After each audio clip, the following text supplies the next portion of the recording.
I want to say this just to get this on the record because I think we can easily get sidetracked, and we can easily, especially with, well, I mean, I don't advocate following the news cycle anyway, but somehow I get pulled into it myself.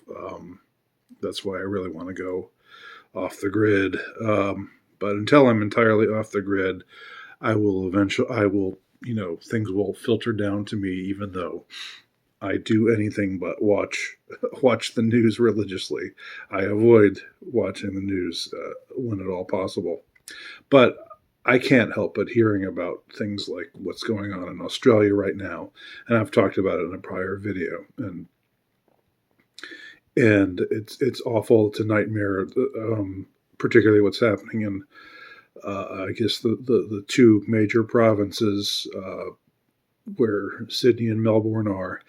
And I'm not going to recapitulate all the things I said in that earlier, and I guess it was more than one earlier video. It's it's it's a travesty, and there's nothing really more to say about it than that. But I hear people say, "Well, watch out, it's coming here." And the next thing you know, it'll be here. And I really think we have to keep our eye on the ball because I don't think that's how this works. Um, I believe what we see at play here with at least with those. Excuse me. Let me make myself a little bit more comfortable here. Um, I think what we see at play here with those who are trying to pull the strings with this contrived so-called global crisis is very Hegelian. Um, have I ever read Hegel? You ask. No, I actually haven't.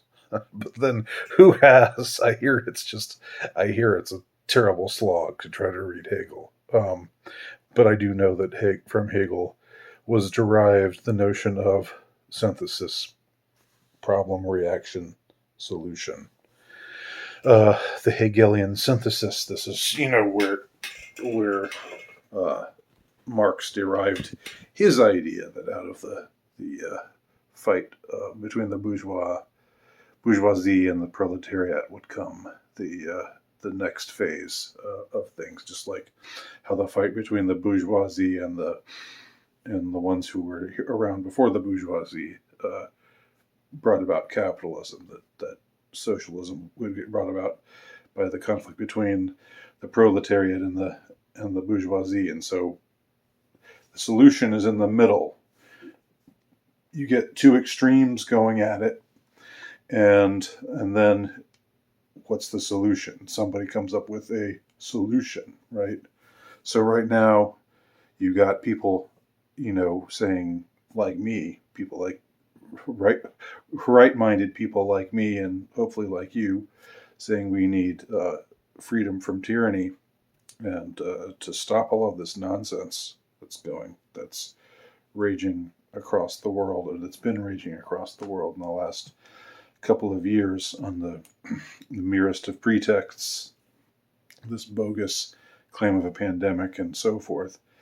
And then you have on the other side, these extreme authoritarians like what's going on in Australia, and to some extent it seems Canada's maybe this, from what I can gather of all Western countries, Canada's maybe the second place insofar as the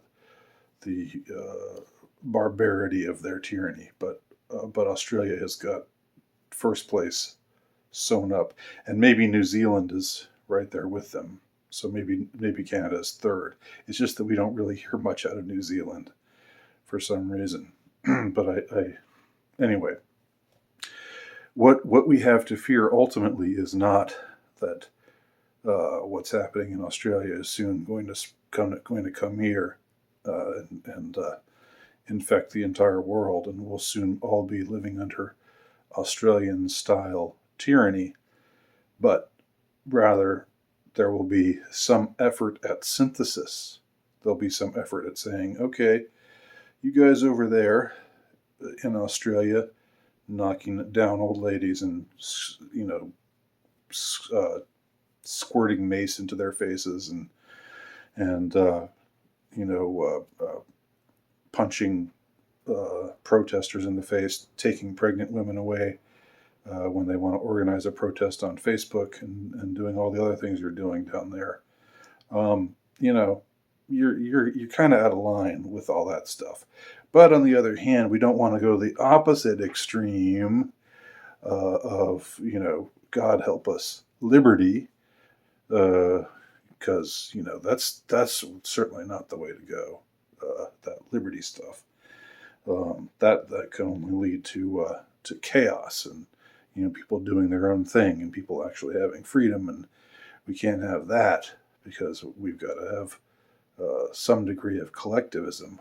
Um, that's what they say. Obviously, I'm representing them in a way that makes them sound stupid, because I think they're stupid, or rather, evil and corrupt. Um, but anyway, they'll say, okay, but we gotta find a middle ground, and it's the middle ground. That's what you got to look out for. It's the synthesis, the attempt to distill this synthesis between the one extreme, between Australia on one extreme, and freedom loving people in America and all over the world on the other extreme. They're going to, and I think this is part of the design. And I think, again, keep your eye on the ball. Don't just think, oh, it's soon going to be terrible everywhere and all that black pill nonsense, right? Because that's not how they work. They work through Hegelian synthesis: problem, reaction, solution. So, what will be their solution? That's what we got to keep our eyes on. Thanks for watching.